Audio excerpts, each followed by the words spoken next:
Welcome to the Ari Hoffman Show on Talk Radio 570 KVI, your home for the politically homeless, streaming live at KVI.com and the KVI app. If you want to be part of the most dangerous show on the airwaves, call or text the Warrior Injury Law Studio line at 206-421-5757. That's 206-421-5757. Coming up this hour, we have some of the most insane audio of Katie Wilson, the socialist Seattle mayoral candidate, that I thought I didn't even expect to hear it. It was this crazy. But before we get to any of that, time for your daily dose of adrenaline. You want me to stick this into my heart? Are you f***ing nuts?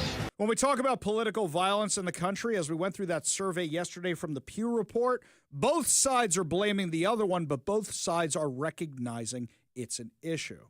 Today, we heard about it here in our very own Washington state. According to the News Tribune, a Lakewood man is accused of sending multiple veiled death threats in response to social media posts by Washington Governor Bob Ferguson. Prosecutors have charged Casey Cutter Patterson, age 34, with threats against the governor or family for intimidating a public servant, according to court records. Patterson was arrested on a bench warrant Monday afternoon. He pleaded not guilty to charges during his arraignment on Tuesday.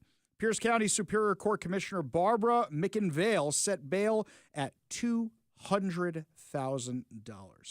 McInvale also ordered a 10-year no-contact order be in place for Ferguson.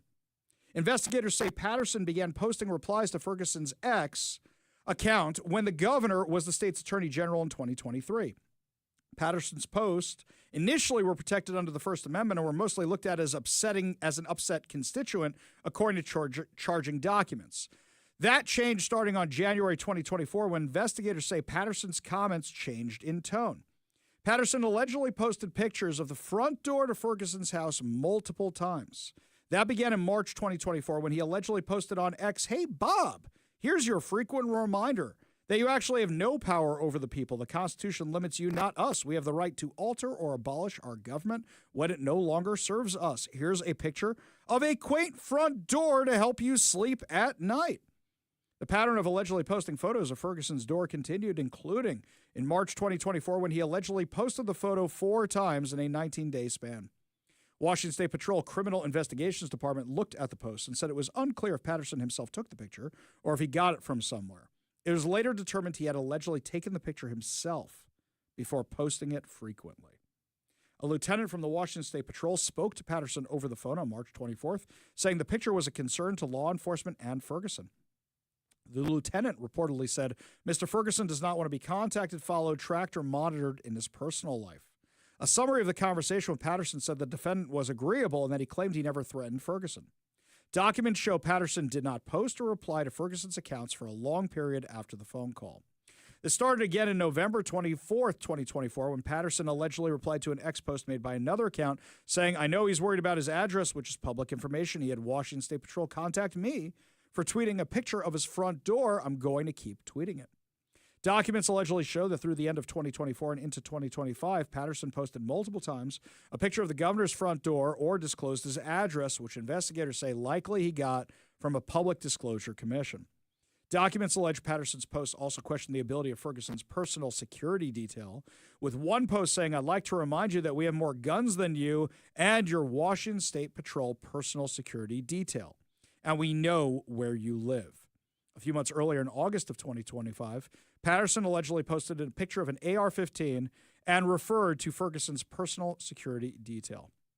Washington State Patrol investigators found through a search warrant of Patterson's X account that he had a screenshot of a public disclosure request for information regarding former Governor Jay Inslee's personal security detail. Detectives also obtained direct messages Patterson sent on February 27, 2024, containing pictures of Ferguson's front door and vehicle. Detectives sought an arrest warrant, alleging that Patterson's post escalated over time, and the statements he made, as well as the pictures, posted as a credible threat to Ferguson. Documents show a detective was concerned that Patterson would move towards physical violence if he was simply issued a summons to court rather than being arrested on a warrant.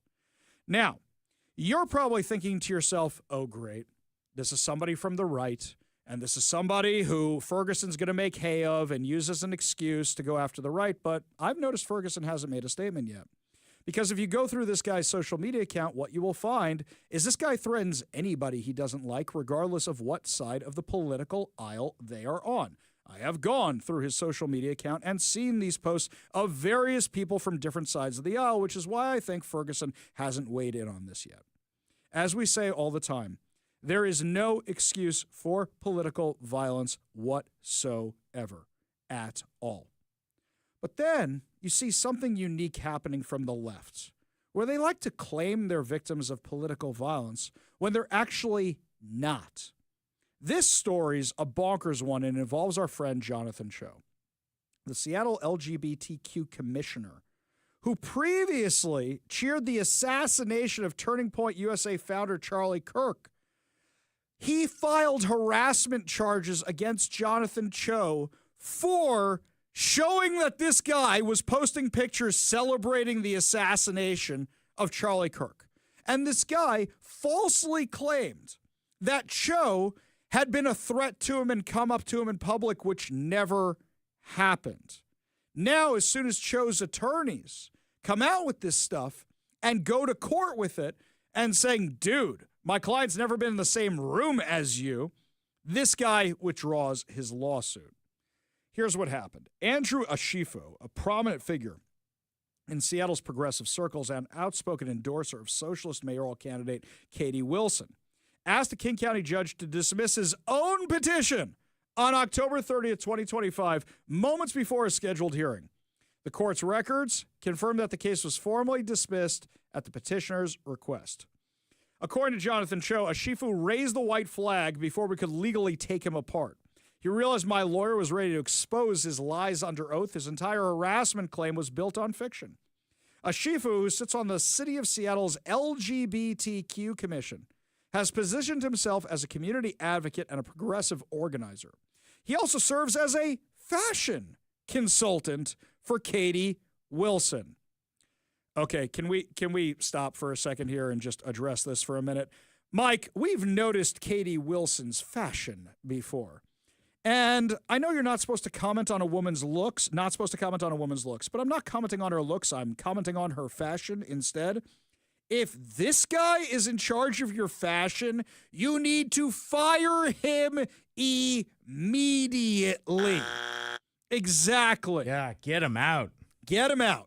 I take you back to the last televised Seattle mayoral debate. Which one was that? The King 5 one, the Como one? The There's Como been one. so many, I've lost track. Right, Another I can't- one. Exactly. Another one. I can't anymore. But the big one that everybody saw the clips from, the one where Bruce Harrell says he wants to get to know the criminals, that one, I think that was the Como Maybe one. he's hungry. I don't know. Turns out he's just a big Temple of the Dog fan. Oh, there you go. I don't mind There you go. stealing bread. I'm going hungry. I'm hungry. Thank you, Mike. All right, enough of that. Thank you, Mike. But Katie Wilson was wearing this awful pink blazer that just, it made her look like her head was tiny. It made her look like her head got shrunken down by the voodoo man Like in it's Beetlejuice. Yeah, exactly. Why the long face? Ah, very good. Or she looked like one of the Goombas in the Mario Brothers movie. Those giant people with the tiny face. It was not a good look. I also like that we're saying, we don't comment on people's looks. Immediately go to commenting on people's looks. Immediately we do. But here's something else. I mean, if you're the fashion consultant for a televised interview, you should be fired. Nobody thought that. I turn to my wife. I pivot over to my wife when I'm watching this, and I go, sweetie, what do you notice about that? And she goes, that woman should not be wearing shoulder pads. That woman should not be wearing a blazer. That one. And by the way, my wife is the one who, when I go a step too far, is always like, Ari, that's not nice. Ari, that's a little mean. Ari, dial it back. Ari, you don't say that. And even she saw that and went, nope, that's bad news. But he's the fashion consultant. And he's on the LGBTQ commission. You take with that what you like. In early September, Wilson's campaign proudly shared Ashifu's endorsement, but soon after, screenshots surfaced showing his inflammatory remarks about Charlie Kirk's assassination. So hang on a second here. Having him as an endorser before the remarks, I get. He's got all the intersectional bona fides, LGBTQ commission, person of color, etc. But then, when you find out he was celebrating the death of Charlie Kirk, you don't say, maybe we should just quietly disappear that from the website. Maybe he shouldn't be our fashion consultant anymore.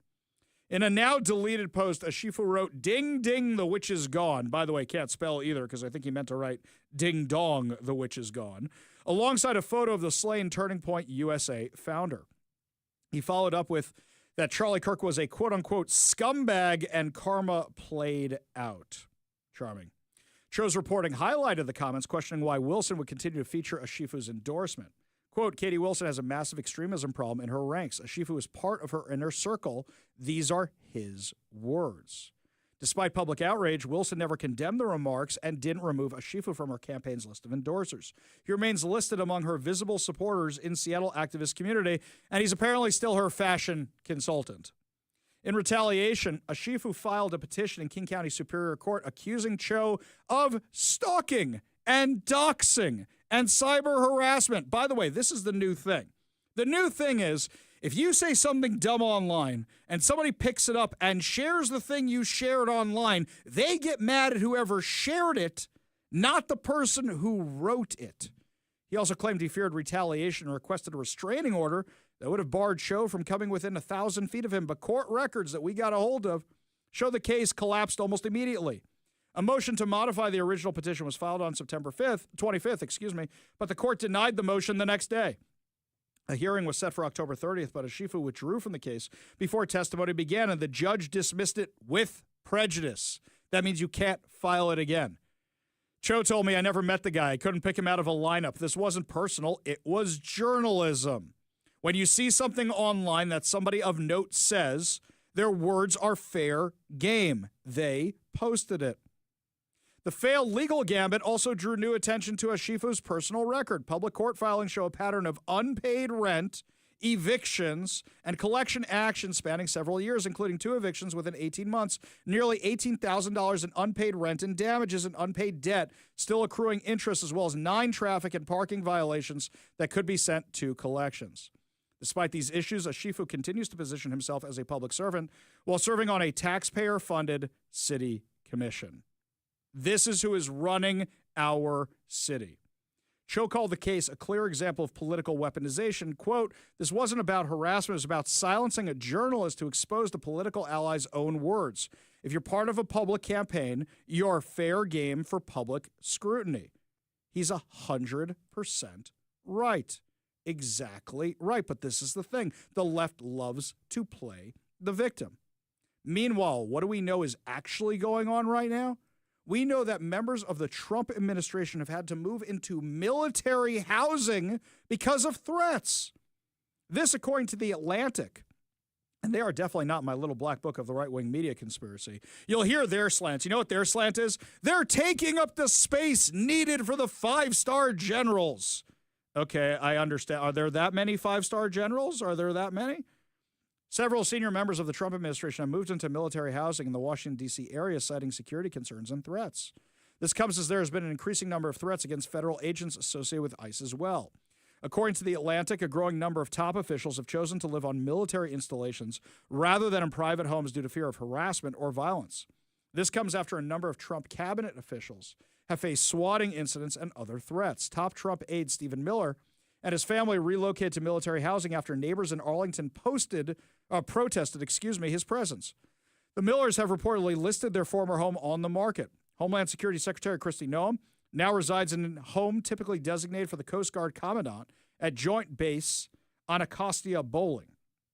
Following the media's publishing of the location of Secretary Noem's Washington, D.C. apartment, she has faced vicious doxing on the dark web and a surge of death threats, including from the terrorist organizations, cartels, and criminal gangs that DHS targets, said DHS Assistant Secretary and friend of the show, Tricia McLaughlin. Due to threats and security concerns, she has been forced to temporarily stay in secure military housing. Defense Secretary Pete Hegseth and Secretary of State Marco Rubio are both living on Fort McNair's Generals Row near Buzzard Point. Army Secretary Dan Driscoll is sharing quarters with a roommate at Joint Base Meyer-Henderson Hall in Arlington. While it's not uncommon for defense or national security officials to occupy military housing, it is rare for so many to do so simultaneously.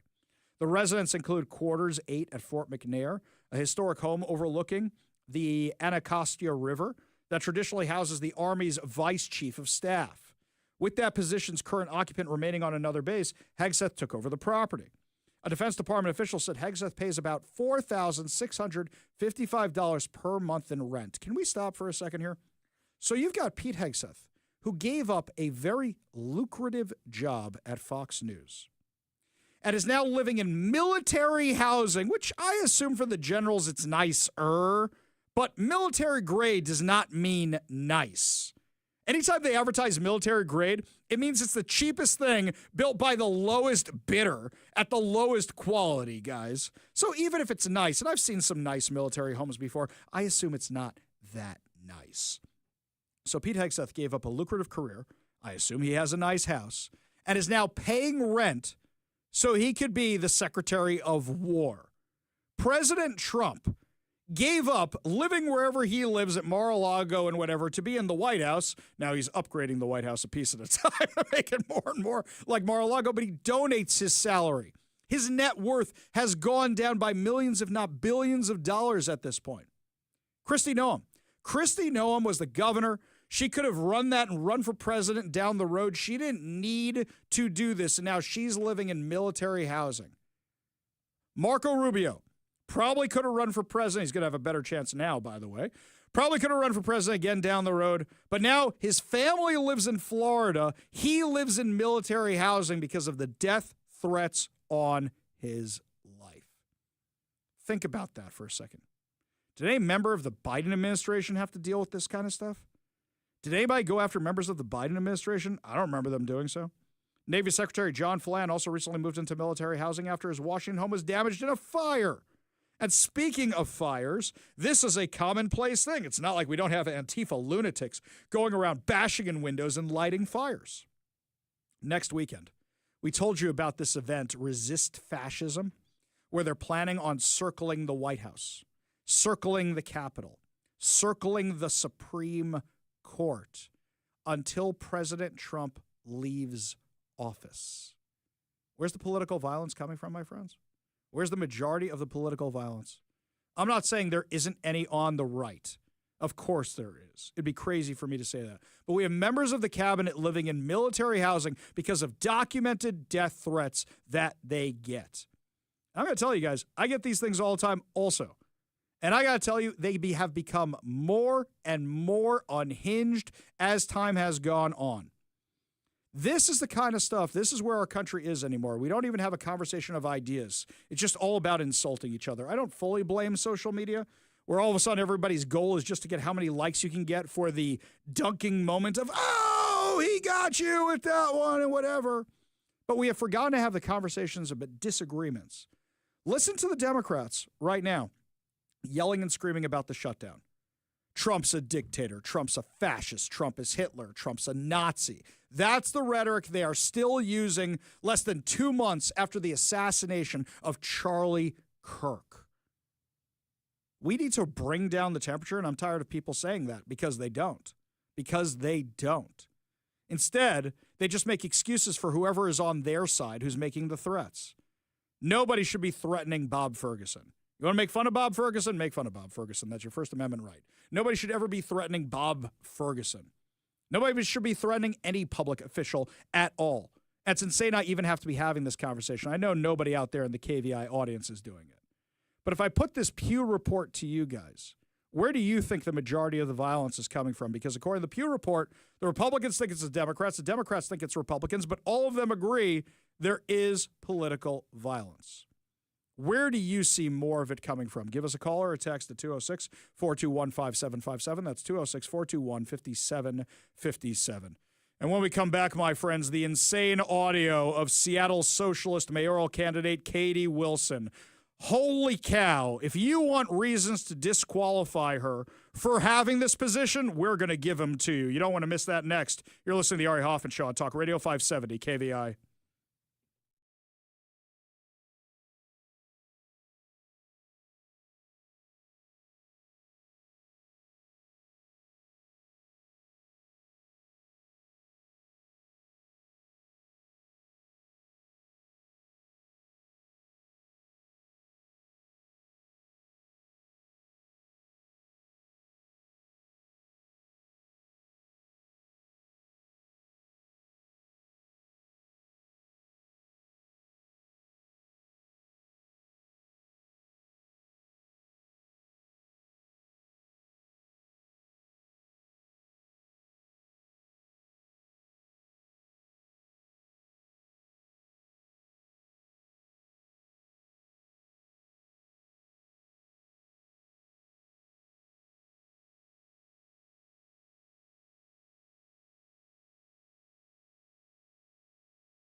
There are so many videos of Katie Wilson. We went down the rabbit hole last night at my house of the stuff on Instagram and social media. Mike, I wish I had these things weeks ago. It is a treasure trove of reasons why this woman should not be mayor of Seattle. This is not endorsement of Bruce Harrell. This is a recognition of the facts on the ground that as terrible as Bruce Harrell is, Katie Wilson's actually worse. But when you're comparing piles of garbage, it's a relative term. So, there is this video put out by the Seattle Stranger trying to make Katie Wilson look like she's coming from humble beginnings. Now, here's why this is funny. When KUOW outed Katie Wilson as having the rich parents who are the college professors who are paying for her life, she's not like a 24-year-old, 25-year-old, even a 30-year-old. Mike, she is a year younger than me. I am 44. I'm not supposed to comment on a woman's age. So do your math there. 1 year younger than me. And she still is living off her parents. Her husband chose not to have a job, and she runs a failing nonprofit that is just propped up by leftist donors. So at this point, you go, what's her qualifications? Now, the Harrell campaign keeps blowing this. They keep sending out resumes, and I know you're trying to look serious, but your resume email, you're trying to send them to old people. Reading these things are terrible. Nobody's going to read your campaign garbage. So the Stranger is trying to make Katie Wilson, the one whose parents pay for her lifestyle, the one who went to Oxford and dropped out 6 weeks before graduation, they're trying to make her look like she comes from humble beginnings. I spliced this video a little bit. Let me tell you what it is. In the opening of the video, it is Katie Wilson holding a guitar at Pike Place Market with a bunch of weirdos playing accordions and violins wearing animal masks at Pike Place Market. However, Mike, back me up on this. There are ways you hold an instrument when you know how to play it. There are ways you hold an instrument when you're doing it for a photo op. Now, as a person who took guitar lessons for a brief period of time, I am very familiar with the difference. I'm familiar with the difference even when you know a little bit of guitar and you're trying to play along with people. This is a woman who looks like she has never held a guitar in her life. Would you say that's accurate, Mike? Oh, yeah, for sure. Right. You know what she's doing? She's got her hand, and it's all her fingers on the frets, holding the thing like she's just holding. Like she's gripping it. Gripping it. Right, exactly. Like hand fully wrapped around it. Right. Like she's carrying it from one place to another. You could even think to yourself, put down the middle finger or make it look like you're hitting a fret or something and strum a little bit. She's got her other hand flat against the guitar. And before you say, Ari, maybe she's drumming on this thing, it's a video. She never budges from that position at all. She's frozen while everybody else is playing. Now, she talks about busking. If you never heard the term busking, by the way, I didn't know what it was last night. Busking means being a street musician and playing on the street. I didn't know there was a term for it. I just thought it was street musician. Okay, whatever. The Seattle Stranger is trying to make her look more human by talking about her busking. So the first part of this is her faking street instruments in Pike Place Market, and then I cut it with a speech from the Seattle Stranger's video, which is later in the video, about her talking how important busking is. Not playing anything. Here's the speech. So much has happened in the last 20 years. It feels like a different place. Seattle should be a city where you can busk at Pike Place Market and afford to live here. I'm sorry. Seattle should be a place where you can busk at Pike Place Market but afford to live here. Mike, let's say approximately how much money you think a person gets in a day busking at the height of tourist season. At the height of tourist season in Pike Place Market on a weekend. What do you think they make in a day, maybe? I don't know, like $100 or something? Let's say $100. In loose money. There's a lot of coins and singles in there. And who knows what else they throw in there. But let's say $100. $500 a week? $2,000 a month before taxes? Oh, it's all cash. Let's say you don't have to pay taxes. I'm sorry you can't afford to live in downtown Seattle for $2,000 a month. But you know what? Your side caused the inflation. She also talked about how when she first got here, she busked because she enjoyed it so much. Get a job. Street performer, I'm sorry, doesn't pay the bills. If you're a frustrated theater kid, get a radio show. That helps pay the bills. Just a suggestion from personal experience. Wait, she's not done yet. So there's this interview with some podcaster over on Instagram where they're asking her about her actual experience and why she should be mayor. There's going to be a learning curve. There's going to be a learning curve for anyone becoming the mayor of a major city. But in a lot of ways, when I think about the kind of experience that I have and that I built up over my 14 years of coalition building, community organizing, working with City Hall, that kind of experience is, in certain respects, a lot more valuable and relevant to the job of mayor than if, for example, I was off leading a Fortune 500 company or something, right? Okay, lady, you can't get your taxes filed on time. Right?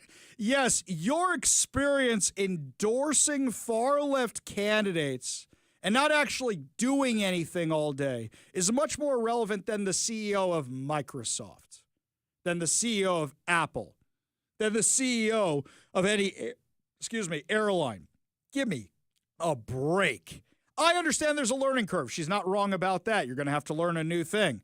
But that's your argument? Really? Your argument should be, can't be any worse than the job Bruce Harrell's doing. Not the job you're doing is so good. My God, I should be the political consultants for these people. It should just be, Bruce Harrell had all this experience and he's a train wreck disaster, right? Wouldn't you want somebody who doesn't? Look at Donald Trump. Oh, she can't say that. She's on the left.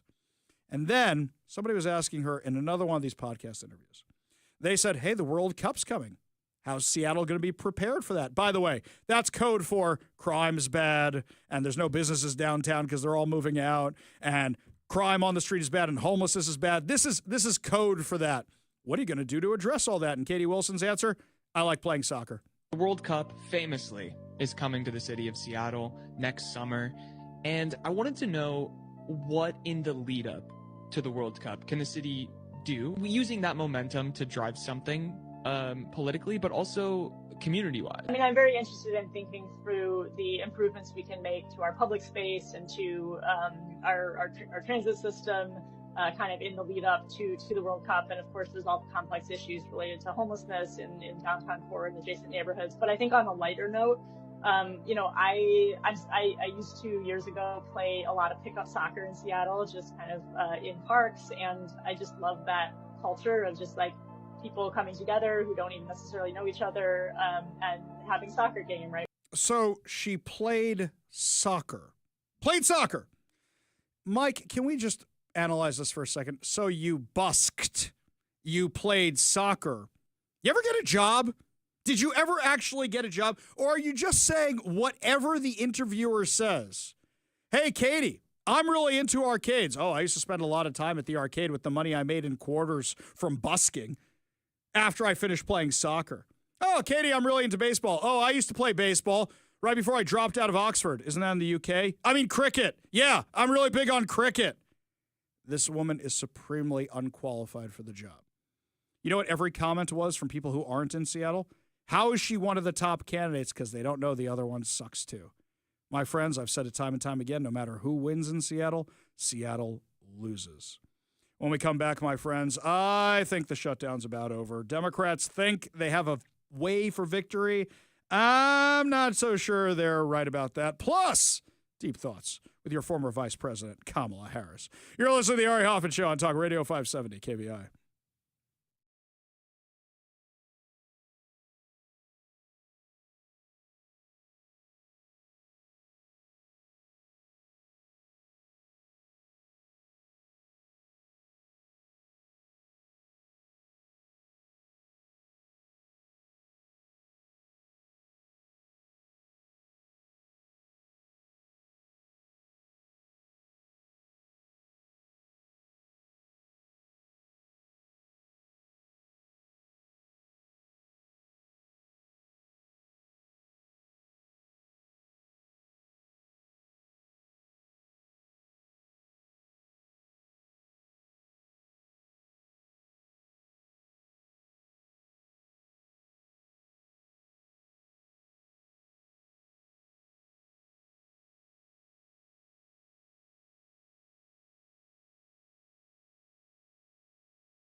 Testifying right now to the House Oversight Committee about whether or not Joe Biden was with it, whether or not she was meeting with Joe Biden.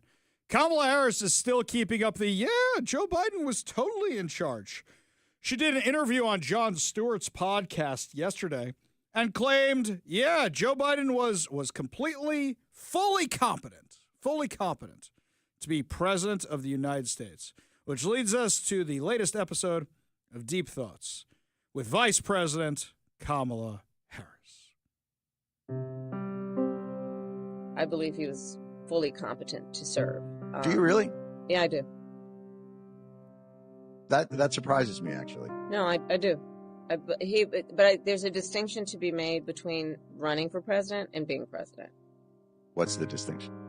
Well, being a candidate for president of the United States is about being in a marathon at a sprinter's pace, having tomatoes thrown at you every step you take. That sounds lovely. Yeah, it's more than a notion. Get involved in public service, ladies and gentlemen. And to be the seated president, the sitting president, while doing that, it's a lot. It's a lot. Yeah. I think it's a hard case to make for people that he didn't have the stamina to run, but he had the stamina to govern. Because I think most people view the presidency as a marathon run at a sprint with tomatoes being thrown at you in terms of governance. Okay. Jon Stewart was being way too charitable there. Way too charitable. Because let's be real about this. To be president is a marathon. How many countries has Trump visited this week alone? What, the entire continent of Asia at this point? Everything you do as president. Look at the before and after pictures of Barack Obama. Look at the before and after pictures of George W. Bush. Look at the before and after pictures of Bill Clinton. The job ages you because the whole thing is a marathon. I would argue that the campaign is easier than being president. As a person who's campaigning, you don't have life and death decisions over your head. President has to decide, as it says in scripture, who will live and who will die. He literally has that kind of power. Yeah, both jobs are marathons. But for her to continue saying, he was up for it, just not up for the campaign, give me a break. None of us believe you. Also, the tomatoes thing. Mike, don't you think if a tomato hit a candidate, that would be all over the news? If somebody threw a tomato at Trump or Biden or anything, it would be everywhere. Remember the shoe that came at George Bush? And yet, I don't see anything about tomatoes. Well, tomatoes, nothing. How about throwing bullets? There you go. They tried to assassinate a guy who wasn't president yet. That was an actual thing that happened. Twice. And God knows how many times since then, by the way. What has it been, like 5 times at this point? Something like that? Look at what happened to Charlie Kirk. Okay, guys, this is an argument that just doesn't hold water. It doesn't hold water at all. Just like the Democrats who are blaming the GOP for the shutdown.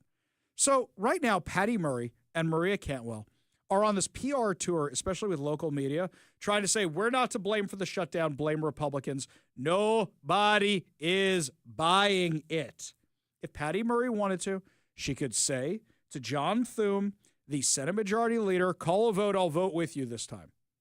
You know, John Fetterman is apologizing. John Fetterman is apologizing to constituents even though he voted to keep the government open, even though he voted for the continuing resolution. Patty Murray, we need 5 votes. If you and Maria Cantwell go over there, that's 2. Which other of your buddies are you going to do it? It is all on you guys. Everything that's happening. In fact, John Thune lost it, absolutely lost it in Congress the other day. And from what I hear, I've never met John Thune, but from what I hear, he's one of the nicest guys. For him to go ludicrous like this, look, there's a reason there's not viral clips of John Thune. Most people don't know who John Thune is. Apparently, this was so out of character, he got his first viral clip. And we've tried to do that 13 times. And you voted no 13 times. This isn't a political game. These are real people's lives that we're talking about. And you all have just figured out, 29 days in, that, there might be some consequences. There are people who run out of money. Yeah, we're 29 days in. And they've done their best to make sure that a lot of these programs are funded. But at some point, the government runs out of money. 13 times, people over here voted to fund SNAP. 13 times they voted to fund WIC. My aching back.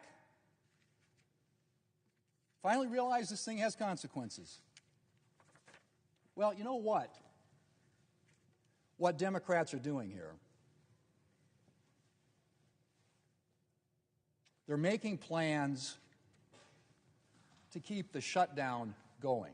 He's 100% right.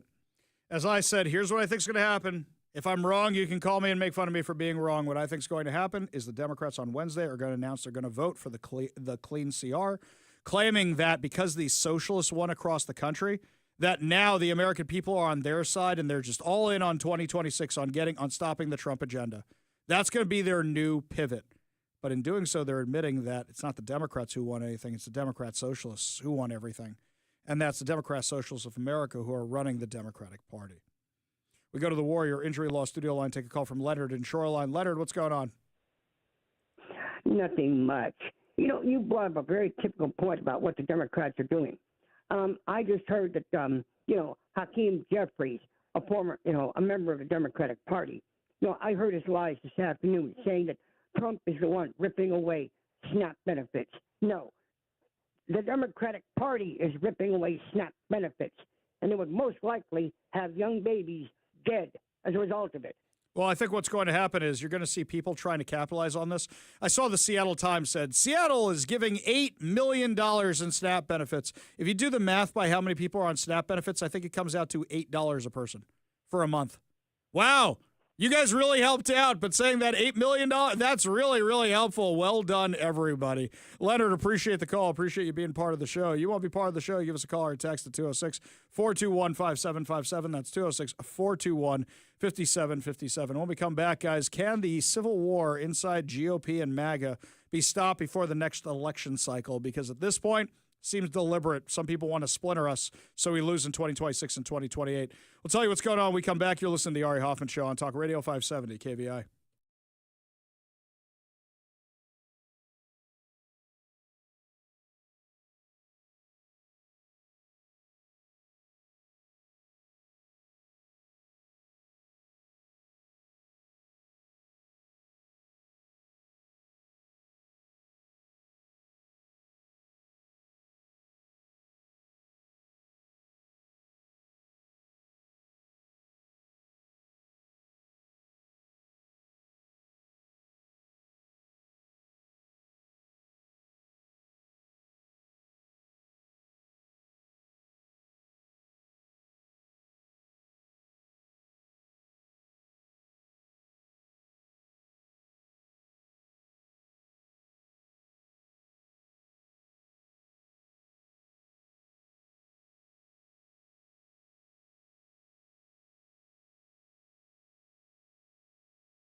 Let's be real about what's happening with Tucker Carlson and the GOP. It seems like Tucker Carlson is just trying to divide the GOP for clicks or for a more nefarious purpose.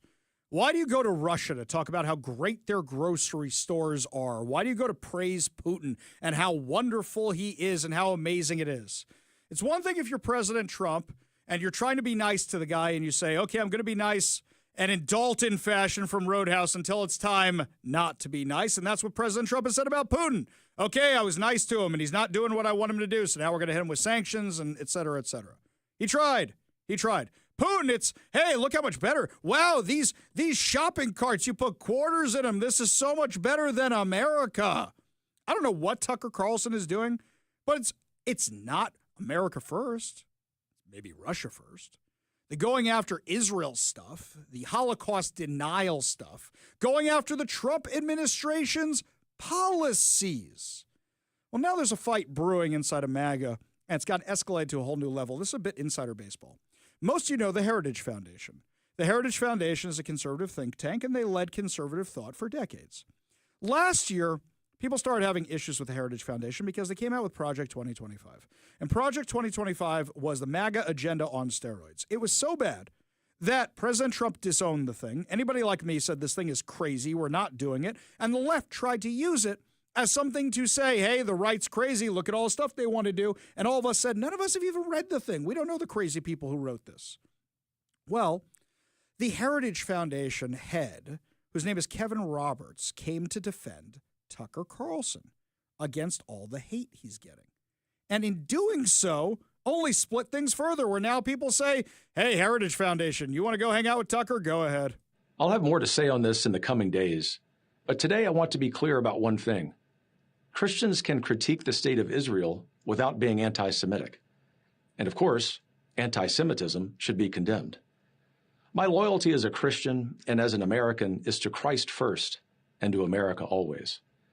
When it serves the interests of the United States to cooperate with Israel and other allies, we should do so, with partnerships on security, intelligence, and technology. But when it doesn't, conservatives should feel no obligation to reflexively support any foreign government, no matter how loud the pressure becomes from the globalist class or from their mouthpieces in Washington. The Heritage Foundation didn't become the intellectual backbone of the conservative movement by canceling our own people or policing the consciences of Christians. And we won't start doing that now. We don't take direction from comments on X, though we are grateful for the robust free speech debate. We also don't take direction from members or donors, though we are inherently grateful for their support. And we're adding more every day. This is the robust debate we invite with our colleagues, our movement friends, our members, and the American public. We will always defend truth. We will always defend America, and we will always defend our friends against the slander of bad actors who serve someone else's agenda. Whoa, whoa, whoa, whoa. The slander of bad actors who serve someone else's agenda. By the way, up until that point, J.D. Vance has said the same stuff, and I didn't have any problem with it. That's where it starts going off the rails. That includes Tucker Carlson, who remains, and as I have said before, always will be a close friend of the Heritage Foundation. The venomous coalition attacking him are sowing division. Okay, the venomous coalition attacking him? Hang on. The venomous coalition attacking, he literally just had a white supremacist on who attacked everybody, including Trump, including Jews, including people in the conservative movement, including the ambassador to Israel, including Ted Cruz, including everybody. And now you're mad at all of us for calling it out? By the way, Heritage Foundation, you didn't have to say anything. Why are you even sticking your nose into this mess? You didn't have to say a word. Their attempt to cancel him will fail. Most importantly, the American people expect us to be focusing on our political adversaries on the left, not attacking our friends on the right. Okay, here's the thing you seem to forget. If you start inviting white supremacists to the big tent, you're going to end up like the left. And this argument of, oh, the tent's big enough for everybody, does that include the Nick Fuenteses of the world? Because Charlie Kirk didn't think so. Charlie Kirk kicked that whole movement, the Groyper movement, out of Turning Point USA, wanted nothing to do with it. I'm not playing that clip again yesterday with Nick Fuentes dropping the F-bomb every other minute with how he spoke about Charlie Kirk. This is rambling, incoherent nonsense, and you guys did not have to stick your nose into any of this. None of it at all. I disagree with, and even abhor, things that Nick Fuentes says. But canceling him is not the answer either. When we disagree with a person's thoughts and opinions, we challenge those ideas in debate. Okay, Tucker didn't challenge his ideas in debate. He just gave him a platform to spew his bile. If you want to challenge somebody, fine. Challenge them. That's fine. Ted Cruz was speaking at the RJC last night in Las Vegas. Here's what he said in response to all this. And now is a time for choosing. Now is a time for courage. If you sit there and nod adoringly while someone tells you that Winston Churchill was the villain of World War II, if you sit there and nod while someone says there's a very good argument America should have intervened on behalf of Nazi Germany in World War II, if you sit there with someone who says Adolf Hitler was very, very cool, and that their mission is to combat and defeat global Jewry, and you say nothing, then you are a coward, and you are complicit in that evil.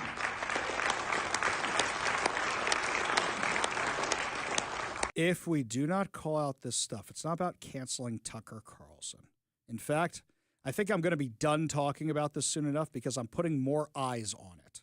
The more you talk about, the more eyes you put on it, like with Zoran Mamdani or anything else.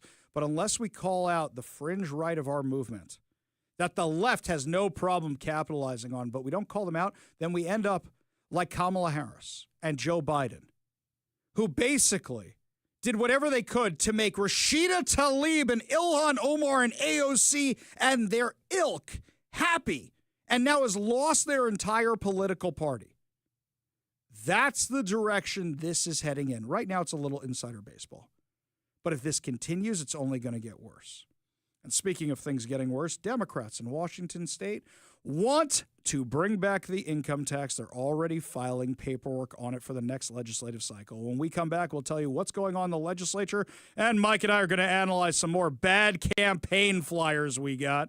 You're listening to the Ari Hoffman Show on Talk Radio 570 KBI.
Welcome to the Ari Hoffman Show on Talk Radio 570 KVI, your home for the politically homeless, streaming live at KVI.com and the KVI app. If you want to be part of the most dangerous show on the airwaves, call or text the Warrior Injury Law Studio line at 206-421-5757. That's 206-421-5757. Coming up this hour by popular demand, Mike Solon will be joining us to discuss what's actually going on with the police recruiting numbers and regarding what's happening with crime in Seattle. But before we get to any of that, as Mike and I will discuss later about how the police department is being politicized, everything is being politicized. I have a new stack of campaign material. Now, Mike, this is kind of funny. I found this stuff in the studio because this is Phil's stuff. Oh, okay. So Phil left this behind from the morning show, and you can listen to our friends on the morning ride every single morning from 6 to 9 a.m. right here on Talk Radio 570 KVI. And what I don't understand is Phil and I both live in Seattle. Why is he getting different ones than I am? I haven't seen some of these yet. He lives in a different part of Seattle. No, I get that, but it's not for different candidates. They're the same ones for the mayor. And some of these I hadn't seen before, which are even more entertaining, which means Phil and I are on different lists. Okay. So I don't know if that's because Phil's more libertarian than me, so they think they have a shot with them. I don't know if it's because between me and my wife, we're becoming more MAGA by the day. I don't know what it is, but Phil's getting different flyers than I am. But what I did notice about these flyers, hang on, where's the one I want to start with? Aha!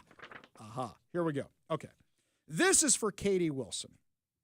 On the cover, it has a picture of Katie Wilson wearing a jacket that now, this woman should not wear jackets. She should not wear jackets. Either the big shoulder look is bad or what she's got now where it just looks like she's turning into Mr. Elastic, where her neck is just going up like a giraffe. It's not a good look. I'm sorry. Why the long face, Katie Wilson? No, you didn't. Oh, no.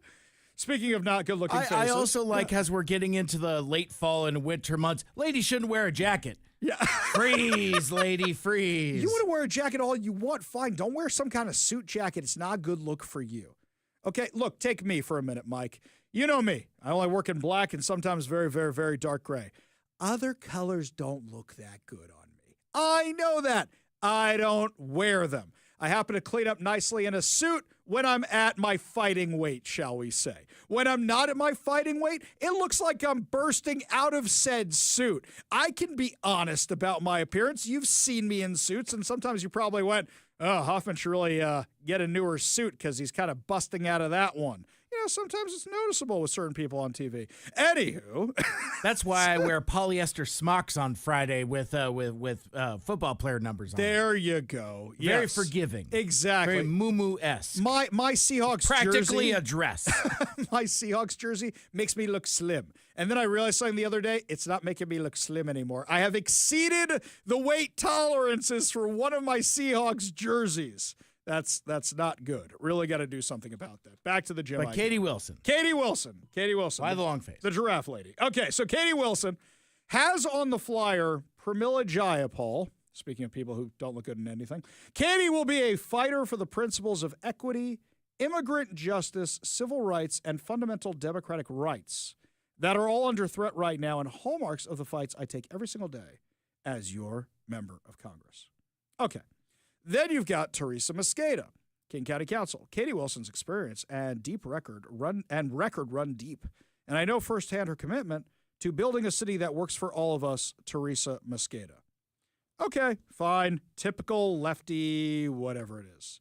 But then I pull up the Bruce Harrell mayor. And you know who I notice is on it? Congresswoman Pramila Jayapal. Quote, fighting for working families and vulnerable communities. And now, I wonder, did she endorse both of them? No, I went and checked. She endorsed Katie Wilson. This is probably off an old endorsement for Bruce Harrell. But the fact that Bruce Harrell is so desperate to get Pramila Jayapal, the far, far lefty, old lady of the squad's endorsement, show you which direction he is going in. You know who else is on this thing? Pete Buttigieg. Pete Buttigieg. I forgot about Mayor Pete and his endorsement. That's right. Mayor Pete's endorsement of Bruce Harrell. So you guys think I just bashed Katie Wilson. No, we are equal opportunity bashers here. Wow, could you imagine that endorsement? It's like, well, as a failed mayor myself, I would like to endorse you to continue to be a failed mayor, Bruce Harrell. Well, actually, we have that clip right here. Here's failed mayor Pete Buttigieg endorsing failed mayor Bruce Harrell. Hi, it's Pete, and today I want to share why I am proudly supporting my friend Bruce Harrell for re-election as mayor of Seattle. Bruce is delivering real change for Seattle, building more affordable housing, making neighborhoods safer, expanding access to childcare. He's turning vision into action with a clear focus on equity, on opportunity, and results. What sets Bruce apart is his deep commitment to equity, shaped by his own lived experience and his lifelong work to lift up marginalized communities. He continues to invest in a Seattle where everyone can thrive. This is the kind of leadership our cities need right now. Thoughtful, bold, grounded in real progress. So I hope you'll join me in supporting Bruce Harrell so he can continue delivering the positive results and change that Seattle needs. How about no? How about no? So How about no? Exactly. So you've got Pramila Jayapal on here, you've got Pete Buttigieg on here, and Bob Ferguson on here. Wow, all people that make me not want to vote for you. But then it gets better. Where's Teresa Mosqueda? Right? She's on Katie Wilson's. Where'd she go? Oh, what did you know? I got another one here. And this one. Another one. Exactly. Has an endorsement from Teresa Mosqueda for Bruce Harrell under Bruce's leadership. We're not just talking about affordability. We're delivering real tangible progress, building thousands of new affordable homes, preserving existing units, and expanding the supports that help people stay housed. I looked. She also endorsed Katie Wilson. These guys are all a bunch of liars. They're all just a bunch of liars. Then, my new favorite, where is it here? Ah, yes. My new favorite one, because Bruce Harrell loves his resumes, right? He loves printing these tiny little resumes you can't read anywhere. So there's this. Is this the door opening one? The opening gatefold cover, the die-cut foil gatefold cover? Exactly. So what is it? It looks like it's out of a government building of some kind. And it's a fold in the middle for those of you watching over on the live stream here on Facebook, Facebook. I can't even speak normally today. Facebook, Rumble, X, and YouTube. So it folds in the middle here, and you open it up, and what's in the middle here? It's got Katie Wilson's experience, which is negligible, right? But then again, he printed one, which is his experience, which is not good. So you've got not good versus negligible. And then on the back is my personal favorite. My back is it's Bruce Harrell standing in front of a portrait of Trump, and it's Trump superimposed over an ice guy. Looks like he's going head to head with an Antifa guy. And it says only Mayor Bruce Harrell has the experience to protect Seattle from Trump. What? How? And what is Trump doing that's so bad? Most people want the National Guard here to clean up the streets. What is this nonsense you people are spewing? And then I open this back up on the inside. They're making fun of Katie Wilson, who is the general secretary for the Transit Riders Union. Yeah, you're not wrong. She's terrible at that. Awful. But he's not better. These are just garbage. Just throw all these out. These are absolute garbage. And then we're going to bash Sarah Nelson a little bit here with this latest flyer. You ready for this one? This is great. I like that this last batch of flyers that you've gotten have a lot more wobble to them. Whereas like the ones we did the other day, like firm, thick cardstock, that doesn't flap in the breeze. I think as we're getting down the stretch, the flyers are getting cheaper and cheaper. Yes. Oh, wait a second. Hang on. They used all the money already. Kevin brought this one in. Oh, okay. This one isn't even from Phil, this one here. Okay. So you have Sarah Nelson, who's running for city council against Diane Foster. Okay, so he's running against. If you say so, Naga will win. Right. So well, actually, Sarah Nelson probably not going to win, but whatever. That is also true. Looking at this thing. Okay, ready? This is for Sarah Nelson. Diane Foster will take us back. 4 years ago, Seattle was in bad shape. Crime had skyrocketed. Tent encampments exploded and small businesses were hurting. We can't go back to the policies that got us here. And there's a picture of a dude on the street passed out from fentanyl. There's a picture of tents on sidewalks. There's a picture of police arresting some dude. There's a picture of another dude passed out on the streets, and there's a picture of graffiti and vandalism. What do you mean take us back? We never left. Nothing's changed. Nothing has changed. Has it gotten a little bit better? I guess marginally better. There's not an autonomous zone in Seattle. But you're putting up pictures of homeless people on the streets and going, Deion Foster will take us back. There's a homeless guy down the block from the studio last night when I was driving home in a tent. Everything she has pictures of, were they taken this week? Where can we go find some homeless people this week? We'll take this. I don't think these pictures are old. I think these pictures are new. But, they're going to take us back. Take us back. Oh, give me a break. All of this is going right in the garbage. Hang on. There, right in the garbage. Threw out all of it. No more. To the garbage with all y'all. I've had enough of all this. Oh, just terrible, terrible stuff. Really is. Really, really is. Don't believe anything these guys say. Just go, who's actually telling you the truth, who's not at this point? That's why there's so few people we actually recommend for office. Remember, you can go on over to kvi.com. And on the top menu bar, there's a thing that says Ari's endorsements. And special scavenger hunt for those of you who may not have been listening yesterday. See if you can find Mike's endorsement on Ari's endorsements. It's right there, easy to find. Go check it out over at kvi.com. We go to the Warrior Injury Law Studio line. Take a call from Gordon in Seattle. Gordon, what's up? Hi, Ari. I think the Republican Party is missing a major opportunity. Yeah, what's that? And it should be saying if you enjoy bullets flying in the streets addressed to whom it may concern, judges turning loose people without having to pay what the hell they call it, where you have to pay to get out of jail. Oh, without bail. Yes, without bail. Without be laying people without bail. If you like all that stuff, either don't vote or vote Democrat, or at least if you're going to vote for somebody who objects to all that. Well, I agree with you, Gordon, but the problem is, did you hear me mention any Republicans in any of those races? In any of them? I agree with you completely, but there's not a single Republican in any of those races. And they're missing a huge opportunity. You know what they should be doing right now? Driving around Seattle with a billboard. Did you shred your ballot because you didn't want to vote for any candidate? Did you hold your nose while voting for the candidates because they're so bad? Join the Republican Party. It's that simple, by the way, because so many people I talk to right now are just saying, oh, God, these are our choices. And I talk to a lot of people across the political spectrum, and these are our choices. This is the best we got. That's how bad it is. I'll remind you, Gordon, is actually in 2020? Yeah, 2020.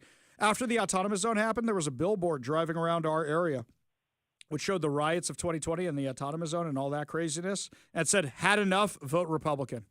That was it. And people got so mad about this billboard driving around, but that was it. And I think the truth is we should keep pushing that message. It's just expensive to keep getting billboards all the time. Gordon, appreciate the call. Appreciate you being part of the show. You won't be part of the show, you give us a call or a text at 206-421-5757. That's 206-421-5757. Forrest Cat says over on the Warrior Injury Law text line, the government has no responsibility to provide anyone housing. You're right, by the way. You're right. All this talk about affordable housing, that's the new term for dealing with the homeless. And if they're so good at it, why is everybody still on the streets? Do you know how you get rid of a cat that's coming to your house all the time? You don't feed the stray cat, and then it stops coming back, right? Here, what are we doing? We're providing every resource you could possibly imagine. Look, you want me to prove my case? Why is it the homeless problem has only gotten worse since we started throwing billions and billions and billions of dollars at it? Why is that? You know exactly why. I know exactly why, because we are incentivizing it. But the Democrats can't keep paying for all this, so they're looking at new ways to tax us. Rather than dealing with their out-of-control spending, they're just Prince John in that Robin Hood movie. Texas, Texas, Texas. I should really get the audio clip of that at some point. Mike's like, you've mentioned it like 4 times now. You should really get that audio clip. So it's the cartoon one, Mike. You know which one I'm looking for. Okay, yeah. So, anywho, according to the Washington State Standard. Texas! Texas! There you Beautiful, go. lovely Texas! That should just be our new thing for Bob Ferguson instead of Turd Ferguson. I like that. That's very good. Ferguson. Exactly. It could be two things. Let's see. Let's do a little mashup here. Turd Ferguson. Taxes! Taxes! Beautiful, lovely taxes! I love how they're trying to say that Robin Hood is really the progressive icon. No way. That man's the libertarian conservative icon right there. All right. So according to the Washington State Standard, Democratic state senators are eyeing an income tax on millionaires as they seek to overthrow Washington's persisting budget shortfall. We're doing this again? We're going to do an income tax. By the way, you know how they say income tax on millionaires? It never ends with the millionaires. When you run out of millionaires because the billionaires have left, and then you tax the millionaires, then who do you got left? The average folk. Jeff Bezos left, guys. Who are you going to tax next? You taxed all the high-income salaries, and all these companies are leaving. Who do you think they're going to tax next? Also, what have we voted against income taxes for? 9 times, I think? 9 times we voted against income taxes. And you guys are pushing it again. Individuals and households will pay 9.9% tax on adjusted gross income above $1 million and get credit for state capital gains tax payments, according to those familiar with the outline. It could generate an estimated $3 billion for a projected 20,000 households subject to the taxes. What do you think is going to happen to those households? They're going to say, see ya. We're out of here. The Senate Democratic Caucus discussed the politically explosive idea, which has been repeatedly rejected by voters and the state Supreme Court during a retreat earlier this month. They also talked about other means of raising revenues to avert deficits in the current and next budget. Time out. Did they ever discuss cutting anything? Anything at all? Maybe a little. How about no? Exactly. You know what, Mike? It's been long enough since the last time we had him on the show. We were nice to him, but I don't think he liked how clips went viral after we had him on.